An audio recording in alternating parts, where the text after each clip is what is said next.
పట్టువదలని విక్రమార్కుని పట్టుదల చూసి శవంలోని బేతాళుడు, రాజా, నీ పట్టుదల ప్రశంసనీయం. నీవు అపూర్వమైన మహిమ కలిగి ఉన్నావనిపిస్తున్నది. అయితే రాజా, ఒక్కోసారి ఏ మహిమ లేని సామాన్యమైన వ్యక్తులు సైతం భక్తి శ్రద్ధలతో, నమ్మకంతో, పట్టుదలతో తమ ధర్మాన్ని తాము నిర్వహించడం వలన మహిమాన్వితులైపోతారు. కానీ మరికొందరు సర్వసంగ పరిత్యాగులై మోక్షసిద్ధి కోసం పరితపించే మునులు, ఋషులు సైతం అదే ధర్మాన్ని అర్థం చేసుకోలేక ఉన్న మహిమను కాస్త పోగొట్టుకుంటారు.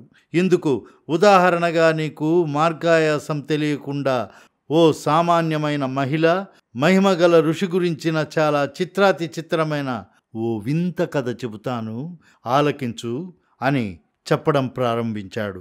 హేమగిరి అనే గ్రామంలో ధీరుడనే యువకుడుండేవాడు. తల్లిదండ్రుల మితిమీరిన గారాభం వల్ల వాడికి చెడు అలవాట్లు అబ్బాయి. ఏళ్ళొచ్చాక బాగుపడకపోతాడా అని తల్లిదండ్రులు అనుకున్నారు. కానీ అలా జరగలేదు. వాడు మరింత వ్యసనపరుడై తండ్రి సంపాదించిన ఆస్తిని వృధా చేయసాగాడు. చెడ్డ అలవాట్లకు లోనైన వారెందరో పెళ్ళయ్యాక బాగుపడడం ధీరుడి తల్లిదండ్రులకు తెలుసు. తమ కుమారుడు కూడా అలా బాగుపడతారని వాళ్ళు ఆశపడ్డారు. కానీ అలా జరగలేదు. అయితే ధీరుడి గుణగణాలు తెలిసి కలిగిన వాళ్ళెవ్వరూ పిల్లనివ్వరు. పేదవాళ్ళెవరైనా ఇచ్చినా ఆ పిల్లకు శాంతం, సహనం ఉండాలి. హేమగిరి పక్కనే రామవరం అనే గ్రామం ఉన్నది. ఆ గ్రామంలో పేరయ్య అనే పేద రైతుకు ఒక్కగానొక్క కూతురు శాంత. పేరుకు తగ్గట్టుగానే ఆమె శాంతానికి, సహనానికి మారురూపం. చిన్నతనం నుంచి పురాణ కథలు చదివి మంచితనాన్ని, పరోపకార బుద్ధిని అలవరుచుకున్నది. ఇలా ఉండగా శాంతి తల్లి కాంతమ్మకు హఠాత్తుగా పెద్ద జబ్బు చేసింది. వైద్యుడు 100 వరహాలు కావాలన్నాడు. పేరయ్య దగ్గర అంత డబ్బు లేదు. ఊళ్ళో వాళ్ళను చాలామందిని అడిగి లేదనిపించుకున్నాక అతడు దేవుడి మీద భారం వేసి ఊరుకున్నాడు. అయితే శాంత అలా ఊరుకోలేకపోయింది. రామవరం గ్రామ పెద్ద భార్యకు 2 ఏళ్ల క్రితం జబ్బు చేస్తే శాంత 3 వారాల పాటు వాళ్ళింట్లోనే ఉండి ఆవిడకు సపర్యలు చేసింది. ఇందుకు గాను గ్రామ పెద్ద భార్య ఎంతో సంతోషించి శాంతతో, ఓ శాంత, కనీసం ఒక్కసారి నీకు కావలసిందిచ్చి నీ రుణం తీర్చుకోవాలని ఉంది. నీకేదైనా అవసరం వచ్చినప్పుడు నిస్సంకోచంగా వచ్చి నన్ను అడుగు. అదెంత అసాధ్యమైన కోరికైనా సరే నేను తీరుస్తాను అని చెప్పింది. ఈ సంగతి గుర్తు చేయాలని శాంత గ్రామ పెద్ద ఇంటికి వెళ్ళింది. అక్కడ ధీరుడు తండ్రి ఉన్నాడు. ఆయన శాంతను చూసి వివరాలు అడిగి తెలుసుకున్నాడు. ఆయనకామె అన్ని విధాలా నచ్చింది. వెంటనే తానే పూనుకుని శాంత తల్లి కాంతమ్మకు వైద్యం చేయించాడు. ఆ తర్వాత ఆయన పేరయ్యకు ఊళ్ళో చిల్లర బాకీలుంటే అవి కూడా తీర్చేసి పేరయ్యతో, పేరయ్య, ఈ ఊళ్ళో నాకు 4 ఎకరాల పొలం ఉన్నది. అది నువ్వే సాగు చేసుకో. అందుకు బదులుగా నీ కూతుర్ని నా ఇంటి కోడల్ని చెయ్యి అన్నాడు. అంతటి భాగ్యవంతుడలా నోరు విడిచి అడిగాడని పేరయ్యకు అనుమానం వచ్చి ధీరుడి వివరాలు అడిగాడు. తండ్రి దాచకుండా కొడుకు గురించి అన్నీ చెప్పి, నీ కూతురు వల్ల నీ దరిద్రమూ తీరుతుంది, నా కొడుకు బాగుపడతాడు, ఈ సంబంధం కాదనకు పేరయ్య అన్నాడు. దానికి పేరయ్య అవుననడానికి తటపటాయించాడు. శాంత మాత్రం తల్లిదండ్రులకు మేలు జరుగుతుందన్న ఆశతో ఈ పెళ్లి తనకిష్టమేనని చెప్పింది. శాంతకు ధీరుడికి త్వరలోనే వివాహం జరిగిపోయింది. ముందు ధీరుడు పెళ్ళంటే కొంత భయపడ్డాడు. దానికి కారణం పెళ్ళాం చీటికి మాటికి తనను సాధించగలదని భయపడ్డాడు. కానీ శాంత తరహాయే వేరు. ఆమె వాడిని ఎక్కడికి వెళుతున్నావని గాని, ఏం చేస్తున్నావని గాని ఒక్క ప్రశ్న కూడా వేసేది కాదు. వాడిని మనిషిలా కాక దేవుడిలా గౌరవించేది. ధీరుడి తల్లిదండ్రులకు మాత్రం శాంత తరహా నచ్చలేదు. తమ కొడుకును అదుపు చేయడానికి బదులు మరింత పాడు చేస్తున్నదని వారికి తోచింది. ఒకరోజున వాళ్ళిద్దరూ ఆమెకు హితవు చెబుతూ, చూడమ్మా శాంత, నువ్వు ఉపేక్షించడం వల్ల వాడు మరింత పాడైపోతున్నాడు. ఇలాగైతే మనమందరం సర్వనాశనమైపోతాం. సమయం చూసి నువ్వు వాడి బుద్ధి మార్చే ప్రయత్నం చెయ్యి అన్నారు. శాంత తల అడ్డంగా ఊపి, మీరు పెద్దలు, మీ మాట నేను వినాలి. కానీ నా భర్త నాకు దేవుడు. ఆయనను సేవించుకుని పతివ్రత ధర్మం నిర్వహిస్తున్నాను. నాకు ఆయన తర్వాతే మీరందరూ.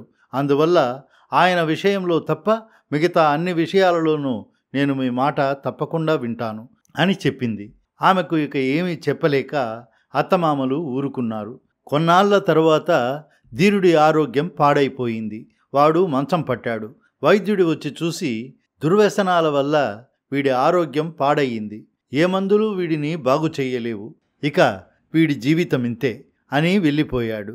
శాంత మాత్రం భర్త పరిస్థితికి ఏవగించుకోక సకల సపర్యలు చేయసాగింది. వాడి తల్లిదండ్రులు కొడుకు ఆరోగ్యం కోసం సాధువుల చుట్టూ బైరాగుల చుట్టూ తిరగసాగారు. ఒక రోజున బైరాగి ఒకడు వాళ్లతో, మీ కోడలు గనక మహాపతివ్రత గనక అయితే మీ అబ్బాయి మామూలు మనిషి కావడం కష్టం కాదు. హేమగిరి పక్కనే ఉన్న అరణ్యంలో రాముని కొలను అని ఒకటి ఉంది. ఆ కొలను ఒడ్డున మామిడి చెట్టు ఒకటి ఉన్నది. ఆ చెట్టు వేరు ఎలాంటి జబ్బులనైనా నయం చేస్తుంది అన్నాడు. దానికి ఆ దంపతులు, ఓ మహానుభావ, మా కోడలు మహాపతివ్రత అనడంలో సందేహం లేదు, నేనా వేరును తెస్తాను అన్నాడు ధీరుడి తండ్రి. దానికి బైరాగి నవ్వి, ఆ వేరును పరులు తాకరాదు. మీ కోడలు భర్తను ఒక తట్టలో ఉంచి ఆ తట్టను మోసుకుంటూ ఎవరి సహాయమూ లేకుండా రాముని కొలను చేరుకోవాలి.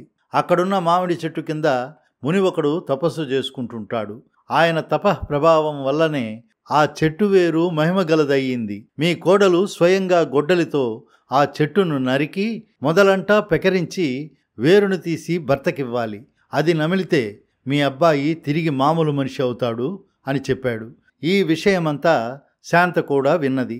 ఆమె భర్తను తట్టలో ఉంచి ఆ తట్టను తలపై పెట్టుకుని అతి కష్టం మీద అడుగులు వేసుకుంటూ అరణ్యములోకి ప్రవేశించింది. అయితే ఆమె ఎంతో దూరం ముందుకు వెళ్ళలేకపోయింది. ఆమె తల మీద నుండి తట్ట జారిపోతుంటే తాను ఒక పక్కకు పడిపోతూ, భగవంతుడా, నేనే గనక పతివ్రతనైతే నా భర్తకేమీ అపాయం కలగకూడదు అనుకున్నది. ఆ తరువాత కాసేపటికి కళ్ళు తెరిచి చూస్తే శాంతకు భర్త పిలుపు వినిపించింది. భర్త క్షేమంగా ఉన్నాడన్న తృప్తితో ఆమె లేచి నిలబడింది. ధీరుడు ఆమెతో, శాంత, నాకు గొంతు ఎండిపోతున్నది, చెరుకు రసం తాగాలని ఉన్నది అన్నాడు నీరసంగా. శాంత చుట్టూ కలయి చూసి ఆశ్చర్యపోయింది. తను నేల మీద పడినప్పటి ప్రాంతంలా లేదది. దాపులా ఒక కొలను, ఆ కొలను పక్కనే మామిడి చెట్టు. ఇదే రాముని కొలనేమో, భగవంతుడు దయతలచి తననక్కడికి చేర్చాడేమో అనుకున్నదామె. ఆమె తట్టలో ఉన్న గొడ్డలిని తీసుకుని మామిడి చెట్టు వంక చూసింది. దానికి బంగారు ఛాయలో ఉన్న ఫలాలు కనిపించాయి. కాలం కాని కాలంలో ఆ చెట్టుకు పళ్ళున్నందుకు సంతోషిస్తూ ఆమె చెట్టును సమీపించి చేతికందిన పండును ఒకదానిని కోసింది. వెంటనే ఆ పండు బంగారు పాత్రలా మారిపోయింది. అందులోని ద్రవం చిమ్మే సువాసనలను బట్టి అది చెరుకు రసమని గుర్తించిందామె. శాంత ఆ బంగారు పాత్రలోని చెరుకు రసాన్ని భర్తకిచ్చి తిరిగి గొడ్డలితో చెట్టును సమీపించబోతుండగా, ఆగో అన్న మాట కటువుగా వినిపించి ఆమె అటుకేసి చూసింది.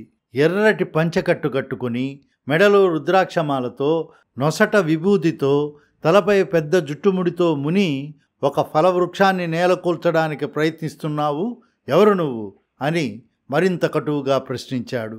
శాంత ఆయనకు తనను గురించి చెప్పుకున్నది. ముని అంతా ఆశ్చర్యంగా విని, ఆ బైరాగి ఎవడో నిన్ను తప్పుదారి పట్టించాడు, వాడి మాటలు నమ్మి ఇంత దూరం రావటం నీ మూర్ఖత్వం, వచ్చిన దారినే తిరిగి వెళ్ళు అన్నాడు. ఇంత దూరం వచ్చి ఇప్పుడు తిరిగి వెళ్ళిపోవడమా? నా ప్రయత్నం ఫలించాకే నేనిక్కడి నుంచి వెళుతాను అంటూ శాంత చెట్టును సమీపించి గొడ్డలిని ఎత్తింది. అప్పుడు ఆ ముని, ఆగు, ఏం చేస్తున్నావు నువ్వు? ఈ చెట్టు కింద తపస్సు చేసుకునే తపస్సుని నేనే. నా తపో ప్రభావం వల్లనే ఈ చెట్టు వేళ్లకు మహిమలు కలిగినాయి. నన్ను ధిక్కరించి నువ్వు ఈ చెట్టును నరకలేవు అన్నాడు. మరుక్షణం శాంత చేతిలోని గొడ్డలి ఆమె చేతిపట్టు నుండి విడిపించుకుని ఆమెకు అందనంత ఎత్తున గాలిలోకి లేచింది. ముని పకపకా నవ్వాడు. శాంత మునిని సమీపించి ఆయన పాదాలకు నమస్కరించి, ఓ మునీంద్ర, నువ్వు తపస్వివైతే, నీలో శక్తి ఉంటే నా భర్తను కరుణించు, ఆయనను మామూలు మనిషిని చెయ్యి, లేదా నా దారికి అడ్డురాకు అని కోరింది. ముని ఆమె భర్తను చూసి గంభీరంగా ఆమె వైపుకు తల తిప్పి, నీ భర్త మహాపాపి, తన పాపాలకు ఫలితం అనుభవిస్తున్నాడు, అతన్ని నేనే కాదు ఆ భగవంతుడు కూడా కాపాడలేడు అన్నాడు. అప్పుడు శాంత, నేనే గనుక పతివ్రతనైతే ఆ భగవంతుడు నాకు సహకరించుగాక అన్నది. అంతే. విచిత్రంగా అంతవరకు గాలిలో తేలుతున్న గొడ్డలి తనంతట తానుగా ఆ మామిడి చెట్టును నరకసాగింది. ముని దానిని ఆపాలని ఎన్నో మంత్రాలు చదివాడు. ప్రయోజనం లేకుండా పోయింది. కొద్దిసేపట్లో మామిడి చెట్టు నేల కూలింది. చెట్టు మొదలంటా పెళ్లగించబడి వేళ్లు బయటకొచ్చాయి. శాంత ఒక వేరును తుంచి కొలను నీటిలో కడిగి భర్తచేత తినిపించింది. ధీరుడు వెంటనే మామూలు మనిషయ్యి తట్టలో నుంచి బయటికి వచ్చాడు. ఆ భార్యాభర్తలిద్దరూ తపస్వికి నమస్కరించి అక్కడి నుండి వెళ్ళిపోయారు. ఒక సామాన్య స్త్రీ ముందు తన తపశక్తులన్నీ వృధా అయ్యాయన్న బాధతో ముని ఉన్న చోటునే కుప్పకూలిపోయి శోకించసాగాడు. బేతాళుడు ఈ కథ చెప్పి, రాజా, తల్లిదండ్రుల మాటలను లక్ష్యపెట్టక దుర్వ్యసనాలకు బానిస అయి ఫలితంగా రోగగ్రస్తుడై చావనున్న వాడి కోసం తన స్వార్థం కొద్దీ ఫలవృక్షాన్ని నరకబోయింది శాంత. కాని ఎలాంటి స్వార్థమనేది లేకుండా అరణ్యం చేరి కేవలం మోక్షం కోసం తపస్సు చేసుకుంటున్నవాడు ఆ ముని. అలాంటి తపోధనుడి శక్తి అత్యంత అల్పురాలైన శాంత ముందు ఏ కారణం వల్ల కొరగాకుండా పోయింది. దీన్ని విధి వక్రీకరణగా భావిస్తే సరిపోతుందా, లేక ఇందులో మానవ మేధస్సుకు అందని ఆముష్మిక చింతనాభావం ఏదైనా ఉన్నదా? నా ఈ సందేహాలకు సమాధానం తెలిసి కూడా చెప్పలేకపోయావో ఈ క్షణమే నీ తల పగిలి మరణిస్తావు అన్నాడు. దానికి విక్రమార్కుడు, పతివ్రతలను ఎదిరించి ఆ భగవంతుడు కూడా నిలవలేడని పురాణాలు చెబుతున్నాయి. శాంతకు తన భర్త సుఖం కోరడంలో స్వార్థముండవచ్చు, కానీ ఆమె స్వసుఖం కోసం కాక భర్త సుఖం కోసమే తన సర్వశక్తులను ఉపయోగించడం వల్ల మహిమాన్వితురాలయ్యింది. కనిపించని దేవుణ్ణి కొలిచేవారి కంటే కనిపించే మనిషికి కష్టాల్లో సాయం చేసేవాళ్ళు ఎప్పుడూ గొప్పవాళ్లే. ఇక మునిమాటకు వస్తే అతడికి భగవంతుడు అత్యంత ఉత్తమమైన మానవ జన్మను ఇచ్చాడు. కానీ దాన్ని అతడు కేవలం తన మోక్షం కోసం తపస్సు చేస్తూ స్వార్థపరుడయ్యాడు. అతడి వల్ల ఇతరులకు కలిగే మేలు ఆవుగింజంతైనా లేదు. కనీసం తనకాశ్రయం ఇచ్చిన చెట్టునైనా తన తపోబలంతో తిరిగి బతికించాలన్న ఆలోచన కూడా అతడికి కలగలేదు. ఈ కారణం వల్ల జరిగిన దానిని విధి వక్రించడం అనడం పొరపాటవుతుంది అన్నాడు. విక్రమార్క మహారాజుకు ఈ విధంగా మౌనభంగం కలుగగానే బేతాళుడు శవంతో సహా మాయమై తిరిగి చెట్టెక్కాడు. ఈ వీడియో మీకు నచ్చినట్లయితే లైక్ చేయండి లేదా షేర్ చేయండి. రెగ్యులర్ అప్డేట్ వీడియోస్ కావాలంటే మాత్రం నా ఛానల్ని తప్పకుండా సబ్స్క్రైబ్ చేయండి.